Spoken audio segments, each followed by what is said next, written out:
अनंतनाग में शहीद हुए मेजर आशीष की अंतिम यात्रा पर इस वक्त वो निकल पड़े हैं। मेजर आशीष के पार्थिव शरीर को उनके पैतृक गांव लाया जा रहा है। उनका पार्थिव देह आज सुबह ही उनके निवास स्थान पानीपत पहुंचा। उनकी अंतिम यात्रा में काफ़ी तादाद में लोग उमड़े और उनको आखिरी विदाई दी और नारेबाजी भी हुई, जिसमें मेजर आशीष अमर रहे के नारे लगे और शहीद मेजर को अंतिम विदाई देने के लिए बड़ी तादाद में लोग पहुंचे और पूरे राज के सम्मान के साथ उन्हें आखिरी विदाई दी जा रही है। और इस वक्त आप देखिए आर्मी के इसी गाड़ी में उनके पार्थिव शरीर को उनके पैतृक गांव ले जाया जा रहा है। और अभय पराशर हमारे साथ जुड़ गए। अभय, फिलहाल जो पार्थिव शरीर है शहीद मेजर आशीष का, वो उनके पैतृक गांव कहाँ ले जाया जा रहा है? पानीपत से कितनी दूरी पर है उनका गांव?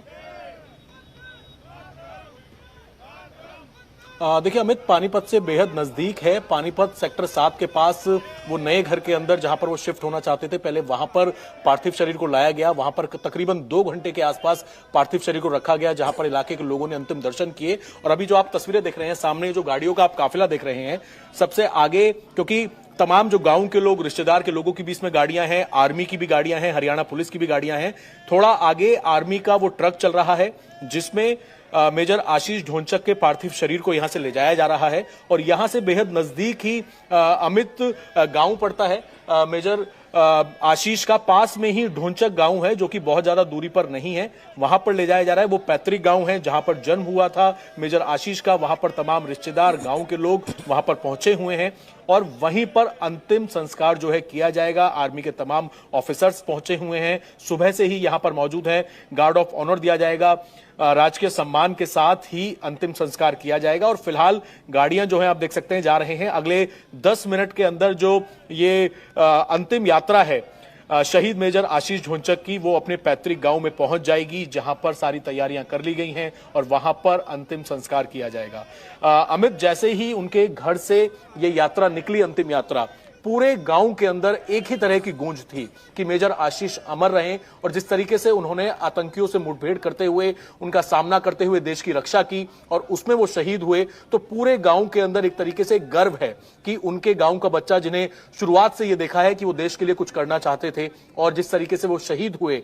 हालांकि परिवार की स्थिति अमित बेहद गंभीर है। उनकी एक पत्नी है, 2.5 साल की बेटी है, 3 बहनें हैं, सबका रो रो कर बुरा हाल है। खास तौर पर मेजर अमित के जो पिता, मेजर आशीष के जो पिता हैं, वो बेहद गमगीन हैं, किसी भी तरीके से बोलने की कुछ स्थिति में नहीं है। और क्योंकि अभी अभी वो अस्पताल से आए हैं, वो इंतजार कर रहे थे।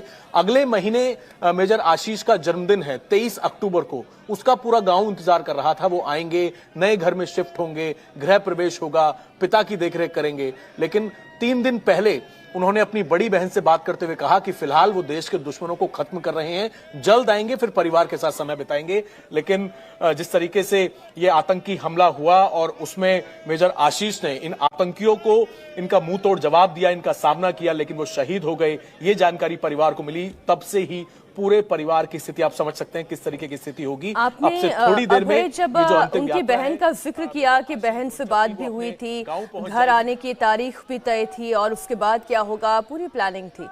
अब उस बहन का रो रो कर ऐसा बुरा हाल है। अभय, मैं एक तस्वीर देख रही थी, उनके पाँव जो हैं वो जमीन पे रख नहीं पा रही हैं, वो बेहोश हो गई। वाकई में परिवार के लिए बहुत दुख का क्षण है। ये हम केवल महसूस कर सकते हैं, लेकिन जिसके परिवार पर ये बीतती है केवल वो जानता है। एक हमेशा का सूनापन, एक हमेशा का खालीपन उनके दिलों में, उनके घरों में रह जाएगा। अभय, देखिए बिल्कुल मीनाक्षी, और परिवार की ये स्थिति जो है हम कल से देख रहे हैं। उनके पिता कुछ ना कुछ बोल रहे हैं, वो नॉर्मल खड़े नहीं हो पा रहे हैं, कुछ ना कुछ बयां कर रहे हैं कि मेरा बेटा दुश्मनों को मार गिराया। यही बात बोलते बोलते वो कुछ बड़बड़ा रहे हैं। इतने ज्यादा वो परेशान हो गए हैं क्योंकि उनकी वैसे ही तबीयत ठीक नहीं थी, वो बहुत खराब स्थिति में थे, लगातार अस्पताल में थे। और अपनी बड़ी बहन को मेजर आशीष ने, जिनकी आपने तस्वीरें देखी जो ठीक तरीके से खड़ी नहीं हो पा रही, मेजर आशीष ने अपनी बहन से 3 दिन पहले बात कही थी कि मैं एक ऑपरेशन में जा रहा हूं, 2 से 3 घंटे बाद तुम्हें कॉल करूंगा और परेशान मत हो, क्योंकि बहन ने कहा था कि पिता की देखरेख करने वाला कोई नहीं है। घर के इकलौते बेटे हैं मेजर आशीष, उनकी 3 बहनें हैं, 2016 में इनकी शादी हुई थी, 2.5 साल की बेटी है। तो पूरे परिवार की क्या स्थिति होगी इसका अंदाजा लगाया जा सकता है। परिवार पे शब्द नहीं है, वो कुछ बोल नहीं पा रहे। एक बात तो जरूर कह रहे हैं कि उन्हें गर्व है, मेजर आशीष अमर रहे, लेकिन जिनके परिवार से उनका जवान बेटा जिस तरीके से गया है अब वो वापस नहीं आएगा, तो अंदाजा लगा सकते हैं परिवार पर क्या गुजर रही होगी। और अब से कुछ ही देर में मेजर आशीष का आगे मैं आपको तस्वीरें दिखाने की कोशिश करूंगा, क्योंकि गाड़ियों का काफिला जो है बहुत लंबा है, गांव के लोग भी हैं, गांव के रिश्तेदार भी हैं। तिरंगों के साथ इस यात्रा को निकाला जा रहा है और जो सेना की गाड़ी है उसके अंदर ले जाया जा रहा है पार्थिव शरीर मेजर आशीष का। और अब से थोड़ी देर में जब गांव पहुंच जाएंगे वहां पर तैयारी कर दी गई है, गार्ड ऑफ ऑनर दिया जाएगा और मेजर आशीष को अंतिम विदाई दी जाएगी, उनका अंतिम संस्कार किया जाएगा। तो सभी को गर्व है, पूरा देश इस पर गर्व कर रहा है। जितने भी हमारे आर्मी के तमाम जो ऑफिसर्स हैं वो शहीद हुए हैं, लेकिन जिनके परिवार पर बीती है उनकी किस तरीके की स्थिति होगी इसका अंदाजा लगाया जा सकता है कि लोग खड़े नहीं हो पा रहे, घर में कोई बीमार है, छोटे बच्चे हैं, वो ये जानते हैं कि अब उनका बेटा दोबारा नहीं आएगा, लेकिन एक गर्व है कि देश के लिए इस तरीके से आतंकियों का सामना करते हुए मेजर और आशीष। ऐसे क्षण में देखिए, इसमें कोई दो राय नहीं कि देश के हर नागरिक को बहुत गर्व है और उनकी शौर्य गाथा युगों युगों तक गाई जाएगी। अनंतनाग में जिस तरीके से उन्होंने आतंकियों से लोहा लिया, उन्हें आज अश्रुपूरित श्रद्धांजलि पूरा देश दे रहा है, लेकिन परिवार के सदस्यों का चेहरा बार बार आंखों के सामने आ जाता है। खासतौर पर उनकी पत्नी, क्या उनके दिल पर बीत रही होगी। बच्चे इतने छोटे हैं, 2.5 साल उम्र ही क्या होती है, कोई उम्र नहीं होती ये समझने के लिए कि हुआ क्या। लेकिन इस वक्त वो चेहरे, वो आंखों के आंसू वाकई में दिलों को अंदर तक चीर रहे हैं। उनकी पत्नी किस तरीके से रिएक्ट कर रही है ये देखना हर किसी के लिए बहुत मुश्किल हो रहा है।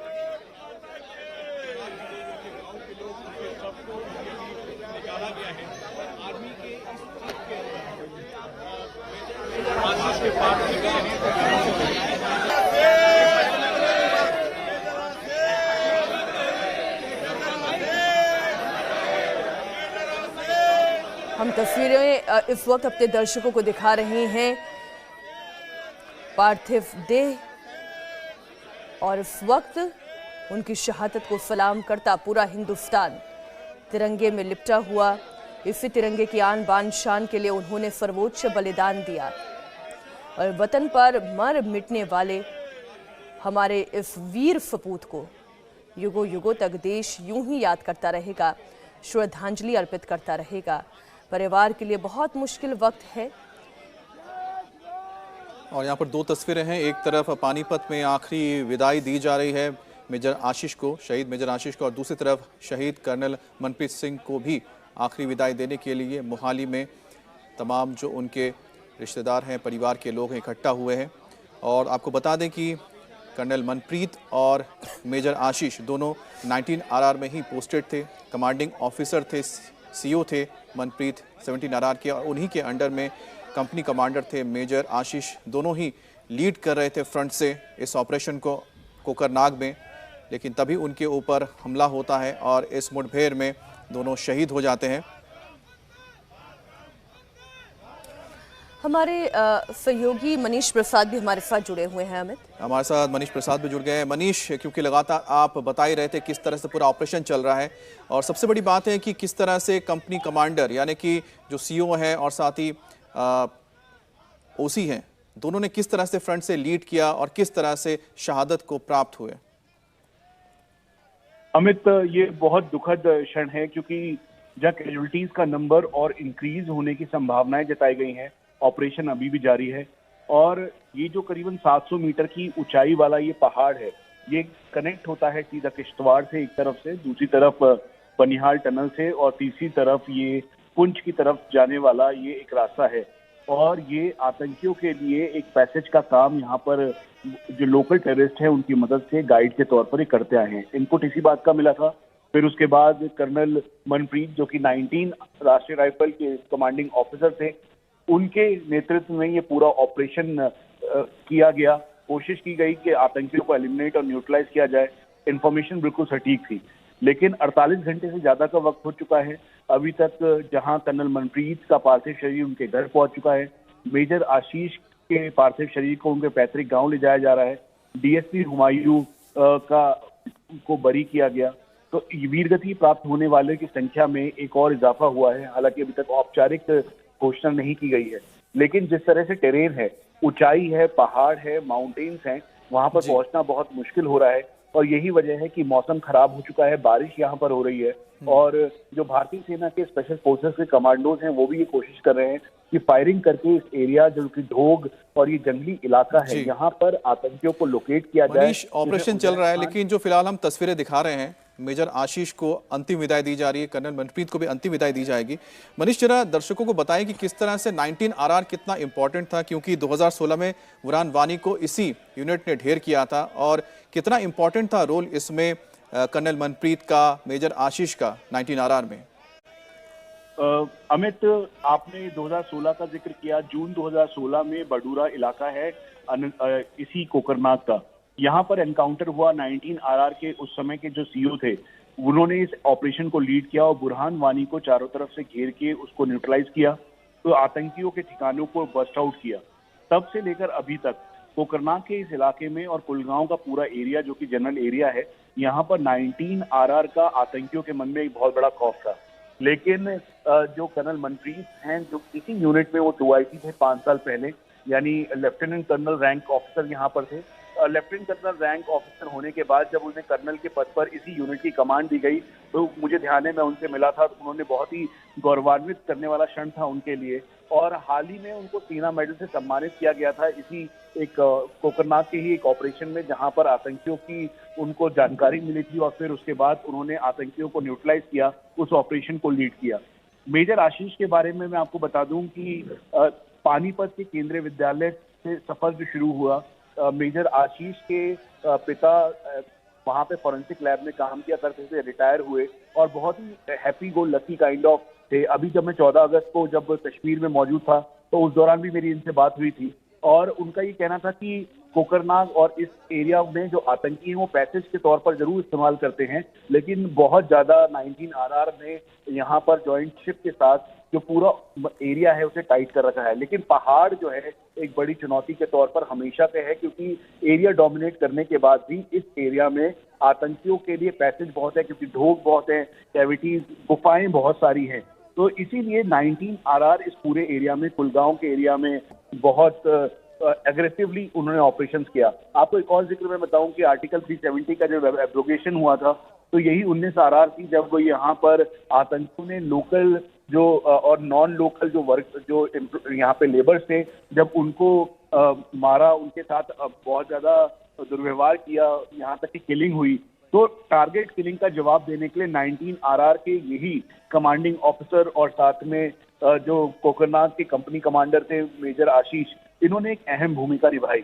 यंगस्टर के तौर पर मेरी बहुत सारी यादें भी ऐसी हैं कि जहाँ पे कर्नल मनप्रीत मुझे बता रहे थे कि अभी मैंने उनसे पूछा कि आप काइनेटिक ऑपरेशन यानी आतंकियों का सफाया तो कर ही रहे हैं और पूरा ऑपरेशन करके यहाँ पर स्थिति को सामान्य करने की कोशिश कर रहे हैं, लेकिन आप नॉन काइनेटिक तौर पर आप ये सद्भावना क्यों कर रहे हैं? तो उनका ये कहना है कि यहाँ की जो लोकल लोग यहाँ के लड़के हैं वो बहुत पीछे हैं, विकास नहीं हुआ है। आर्टिकल 370 एक गेटवे है इन सबके लिए, और इसीलिए फुटबॉल मैच हो या फिर यहाँ पे लड़कियों के लिए यहाँ की जो गर्ल्स हैं उनको बाहर की दुनिया से रूबरू करवाने में एक अहम भूमिका 19 RR की रही। मैं आपको एक और जिक्र बताऊं कि अभी जब 4 अगस्त को कुलगांव में एक ऑपरेशन हुआ, 19 RR की कंपनी के 4 जवान थे जो कि नाके पे खड़े थे और आतंकियों ने उनके ऊपर बर्स्ट राउंड फायर किया और फायर करने के बाद इसमें जो 3 जवान हैं वो शहीद हुए। उस दौरान भी मेरी कर्नल मनप्रीत से बात हुई थी, उन्होंने ये बात कहा था कि मैं इन आतंकियों को छोड़ूंगा नहीं और मेरे जो बंदे, मेरे जो जवान इस समय वीरगति को प्राप्त हुए हैं, उनका एक एक का मैं मतलब जो ऑपरेशन हलान उसका नाम था, उसका बदला जरूर लूंगा। और यही वजह थी कि बहुत ही अग्रेसिवली ऑपरेशन लॉन्च किए गए। कंपनी कमांडर कोकरनाग मेजर आशीष के बारे में जिक्र करते हुए मैं आपको ये बताऊंगा कि ये कोकरनाग का जो एरिया है, क्योंकि ये पहाड़ियां जो हैं काजीगुंड का एरिया जो कि साउथ कश्मीर का एक और एरिया है उससे लगता है, किश्तवाड़ डोडा की तरफ जाता है, जहां पर आतंकी गतिविधियां बहुत कम हो गई थी लेकिन एक बार फिर से एक्टिव हो रहा है। और हिजबुल मुजाहिदीन यानी सैयद सलाउद्दीन के गढ़ के तौर पर पहले ही जाना जाता था, लेकिन जब से चीजें बदली हैं वहां पे स्थिति सामान्य करने की कोशिश की है, लेकिन आतंकी इसका गेटवे के तौर पर इस्तेमाल करते हैं। और कंसर्न पंजाब और जम्मू से होने वाली इन्फिल्ट्रेशन भी था, क्योंकि इसी रास्ते का पैसेज के तौर पर गाइड के जरिए वो घुसपैठ करते हैं। मैं आपको कर्नल मनप्रीत के बारे में बता रहा था। कर्नल मनप्रीत के जो 2 बच्चे हैं उनके फ्यूचर को लेकर उन्होंने कई सारी बातें की थी, शेयरिंग इस तरीके की थी कि कर्नल मनप्रीत बता रहे थे कि वो सिखलाई की पलटन के हैं जिसका मोटो डेक टेक फतेह है, और उनकी उससे पहले जब वो मेजर रैंक ऑफिसर थे तो अपनी पोस्टिंग के बारे में बता रहे थे कि मेरा तब भी यही रहता था कि मैं काइनेटिक ऑपरेशन के साथ वहाँ के जो लोग हैं, वहाँ के अवाम हैं, उनसे मिलाप करूं, उनसे जुड़ूं, ताकि जो पिछड़ापन है, जो उनके बीच एक गैप है फौज को लेकर, वो पूरा हो। और यही वजह है कि कोकरनाग और अनंतनाग का जो एक लाल मनीष, जहन में एक बात आती है, आपको याद होगा कि मैं और आप जब श्रीनगर गए थे तो हमें भी मौका मिला था विक्टर फोर्स के साथ, अलग अलग आरआर के साथ जुड़ने का, उनके साथ शूट करने का। तो उस दौरान एक बात पता लगी थी कि किस तरह से जो आरआर होता है उसके पास एक एक चीज़ का, एक एक इलाके का सब कुछ नक्शा होता है, एक एक इन्फॉर्मेशन होती है, सबसे ज़्यादा टेक्निकल रिपोर्ट में काम करते हैं। लेकिन वाकई में दुख होता है कि इतने जो हम कह सकते हैं कि इतने काबिल ऑफिसर, मनप्रीत जैसे काबिल ऑफिसर, मेजर आशीष जैसे काबिल ऑफिसर, आखिरकार किस तरह से मनीष ये एक एनकाउंटर के लिए पहुंचते हैं, एक ऑपरेशन के लिए पहुंचते हैं और उन पर अचानक इस तरह से हमला होता है। कुछ पता लगा कि आखिरकार क्या कहीं पर एक ट्रैप जैसा लगता है मनीष? ट्रैप था, ऐसा था? देखिए, हम लगातार कल से ही सीक्वेंसिंग पे, मतलब मैं अपनी रिपोर्ट्स के जरिए भी और इंडिया टीवी लगातार इस बात को रखा है कि जो सीक्वेंसिंग है, जो घटना घटी, जो पूरा एनकाउंटर हुआ, ऑपरेशन हुआ, उसकी एक एक मिनट डिटेल हमारे पास मौजूद है। जो टॉप सोर्सेज हैं हमारे, चाहे विक्टर फोर्स के हों या फिर 15 कोर के, मैं आपको एक बात और क्लियर कर दूं कि लेफ्टिनेंट जनरल राजीव घई जो कि 15 कोर कमांडर हैं, उसके अलावा मेजर जनरल बलबीर सिंह जो कि विक्टर फोर्स कमांडर हैं, खुद ऑन ग्राउंड मौजूद हैं। और ऑन ग्राउंड मौजूद होने के बाद चुनौतियां बहुत सारी हैं। और अच्छा मनीष, मैं आपसे 12 और 13 तारीख को मनीष आपसे फिर से हम पूरे डिटेल लेते हैं। तो एक बार पहले पुनीत परिंजा के पास जा रहे हैं क्योंकि वो इस वक्त वो मोहाली में मौजूद है जहां पर की अंतिम विदाई दी जा रही है कर्नल मनप्रीत। उसके बाद वापस आते हैं मनीष आपके पास। पुनीत, वाकई में ये देखिए पूरे देश के लिए बहुत मुश्किल वक्त है, लेकिन परिवार के ऊपर जो बीत रही है हम केवल उसका अंदाजा भर लगा सकते हैं। आप लगातार मोहाली में मौजूद हैं, आप परिवार के लोगों से बात कर रहे होंगे, आप उनके परिजनों के अलावा दूर के रिश्तेदारों से, मोहल्ले वालों से भी बात कर रहे होंगे। इस वक्त पूरे मोहाली में भावना क्या है लोगों के बीच? देखिए, जाहिर तौर पर मीनाक्षी, बहुत बड़ी दुख भरी खबर है और बहुत पूरा देश जो है वो आक्रोश में है। एक बहुत बड़े अधिकारी कर्नल मनप्रीत सिंह, ये इस वक्त मैं मोहाली के उसी बड़ोजिया गांव में हूं और ये ऐसा गांव है जो जब मनप्रीत जो है यहाँ पर 2003 में एनडीए क्लियर कर लेफ्टिनेंट कर्नल यहाँ पर भर्ती हुए और 2005 में उन्हें 2005 में वो कर्नल बने और 2 साल पहले हुई उन्हें सेना मेडल मिला है। गांव के लिए काफी गर्व की बात थी कि उनके गांव से एक लड़का उठा और इतनी बड़ी पोस्ट पर पहुंचा। लेकिन आज पूरे गांव देख सकते हैं, यहाँ पे मैं आपको तस्वीर दिखा रहा हूँ, ये तस्वीर यहाँ पे बड़ोजिया गांव जो है उसके शमशान घाट की तस्वीर है। यहाँ पर पूरे गांव का जो लोग हैं, युवा हैं, वो सब यहाँ पर तैयारियां जो है उनके गाँव के लोगों द्वारा यहाँ पर की जा रही हैं शमशान घाट के आसपास।